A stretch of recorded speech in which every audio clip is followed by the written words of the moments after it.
इंद्रदेव ने रोकने के लिए जब वज्र भेजा तो मारुति के ठोड़ी अर्थात हनु पर लगा और वे पृथ्वी पर गिर गए। इसी कारण से मारुति हनुमान कहलाने लगे। वायुदेव को जब ये पता चला तो वे अत्यंत क्रोधित हुए और उन्होंने संसार में वायु प्रवाह रोक दिया।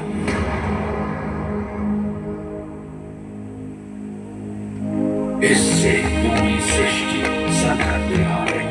ब्रह्मा जी समेत सभी देवता वायुदेव से प्रार्थना करने लगे। इंद्रदेव ने माफी मांगी और हनुमान जी को अमरता और अजेयता का वरदान दिया। हनुमान जी की शरारत और बाल स्वयं चंचलता कम होने का नाम ही नहीं लेती थी। एक दिन उन्होंने खेल में कुछ ऋषियों की यज्ञ में बाधा उत्पन्न कर दी। वे कभी उनके बालों को इकट्ठा कर देते, कभी उनके वस्त्र खींच लेते। तब ऋषि क्रोधित हो गए और उन्होंने हनुमान को श्राप दिया, हे बालक, तुम अपनी शक्तियों का दुरुपयोग कर रहे हो, इसलिए हम तुम्हें श्राप देते हैं कि समय आने पर तुम अपनी शक्तियों को भूल जाओगे। पिता के मानने पर ऋषियों का क्रोध शांत हुआ और उन्होंने हनुमान को एक वरदान दिया, हनुमान, तुम अपनी शक्तियों को भूल तो जाओगे, पर जब भी कोई तुम्हें तुम्हारी शक्तियों को स्मरण कराएगा, वे शक्तियां पुनः जागृत हो जाएंगी। दिन बीते। बाली से हारने के बाद सुग्रीव हनुमान के साथ किष्किंधा के गहरे जंगलों में रहते थे। वहीं हनुमान राम और लक्ष्मण जी से भेंट हुई। वनवास के दौरान भगवान राम अपनी पत्नी सीता को खोज रहे थे। हनुमान ने राम को देखा और अपने प्रभु को पहचान लिया। वे तुरंत उनके चरणों में झुक गए। भगवान राम ने बाली को हराने में सुग्रीव की मदद की। राजा बनने के बाद अपने सैनिकों को माता सीता की खोज में चारों दिशाओं में भेजा। हनुमान जी और जामवंत दक्षिण की तरफ चल पड़े। जामवंत ने हनुमान को अपनी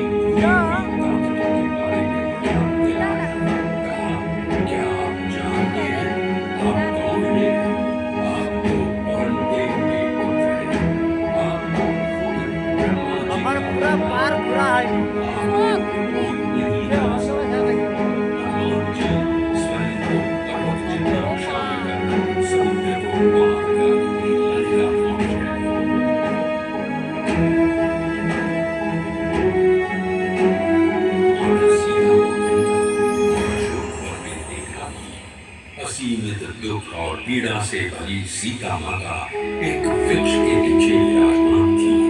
हनुमान जी को हिचकिचाहट हुई, बात कैसे करें। राम की महिमा का गीत गाने लगे। माता सीता की नजर पड़ी और कहा, तुम कौन हो जो यहाँ आकर रघुनंदन का बखान कर रहे हो। भगवान राम की मुद्रिका देकर हनुमान जी ने सारी कथा सुनाई। हनुमान जी को अपनी चूड़ामणि देकर उन्हें जल्दी लिवाने का निरोध देती है।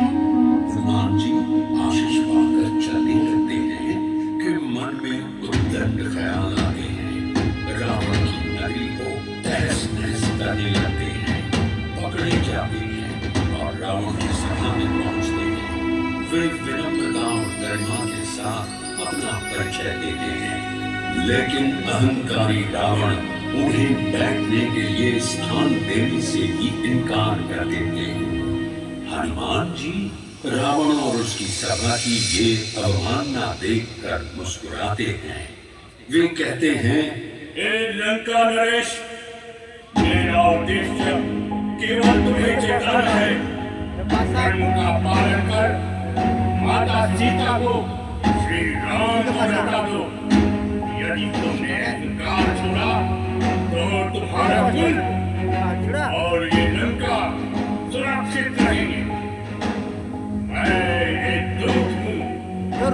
उनका मन केवल उस राजा के लिए विनाशकारी होता है जो धर्म का मार्ग छोड़ चुका हो।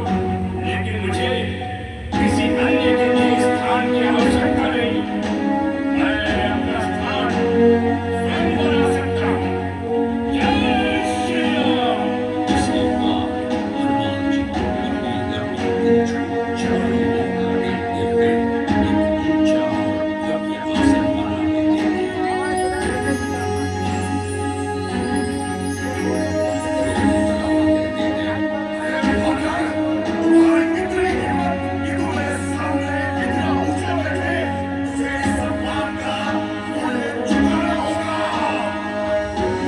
अपने सैनिकों को पूंछ में आग लगाने का आदेश देती है। जैसे ही उनकी पूंछ में आग लगाई जाती है, हनुमान जी अपनी दिव्य शक्ति का प्रदर्शन करते हैं। वे अचानक अपने आकार को बढ़ा लेते हैं और रस्सियों को तोड़कर मुक्त हो जाते हैं।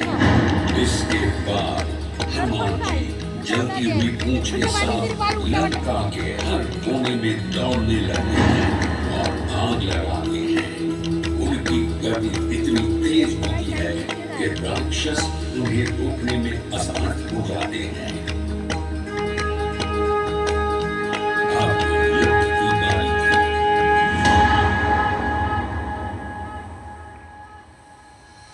মনি মেলায় কিছু দিতে তার বাপ দাদার করে এখন আমার सेना के साथ लंका में पहुंचने के लिए विशाल समुद्र पार करना एक बड़ी चुनौती थी। भगवान राम ने समुद्र देवता का नाम किया और उसे मारने की घबराहट की। जब समुद्र देवता प्रकट हुए तो उन्होंने सुझाव दिया कि वानर सेना पत्थरों पर श्री राम लिखकर पत्थर समुद्र में फेंकेंगे तो वे डूबेंगे नहीं। हनुमान जी ने और उस पर श्री राम का नाम लिखकर समुद्र में डाला। वो पत्थर पानी में तैरने लगा। वानर सेना ने भी उत्साह होकर कार्य आरंभ कर दिया। हनुमान जी ने अपनी असीम शक्ति का उपयोग करते हुए सबसे बड़े और भारी पत्थरों को उठाया। জলে সিনেমা কেমন লাগছে বলো? वनों से पत्थर लाते रहे और एक विशाल कुंड तैयार हो गया। युद्ध के दौरान हनुमान जी ने अपार वीरता और निष्ठा का प्रदर्शन किया। रावण के पुत्र मेघनाद के साथ युद्ध में जब लक्ष्मण पराजित हो गए तो सुषैण वैद्य के कहने पर हिमालय पर्वत श्रृंखला पर पाई जाने वाली संजीवनी बूटी को लेने तेज गति से निकल पड़े। वहां पहुंचकर उन्हें समझ में नहीं आ रहा था कि कौन सी बूटी संजीवनी है। यदि समय पर बूटी नहीं मिली तो लक्ष्मण जी की जान बच नहीं पाएगी। अब मैं इन जड़ी बूटियों में संजीवनी बूटी नहीं पहचान पा रहा हूँ, अतः मैं पर्वत ही उठा ले जा रहा हूँ।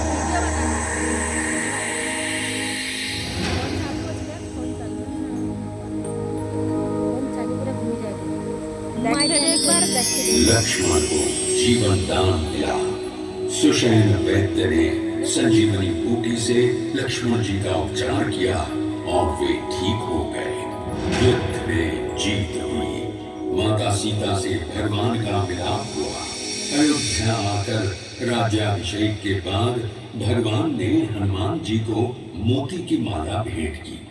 हनुमान जी हर मोती को तोड़कर देख रहे तो सभी चकित हो गए। पूछने पर हनुमान जी ने कहा, मैं तो हर मोती में प्रभु को ढूंढ रहा, लेकिन मिल ही नहीं रहे। जिस मोती में प्रभु की सूरत न हो वो मोती मेरे किस काम का। एक और दिन जब उनसे भक्ति की परीक्षा मांगी गई तो उन्होंने अपना सीना चीरा और उसमें भगवान राम और माता सीता की दिव्य छवि दिखाई दी। मुझे राम राम जय राम राम जय राम श्री राम राम जय राम राम जय राम राम जय राम श्री राम राम जय राम राम जय राम राम जय राम श्री राम राम जय राम राम जय राम राम जय राम। राम रसायन तुम्हारे पासा सदा रहो रघुपति के पासा। तुम्हारे भजन राम को पावै, जन्म जन्म के दुख बिसरावै।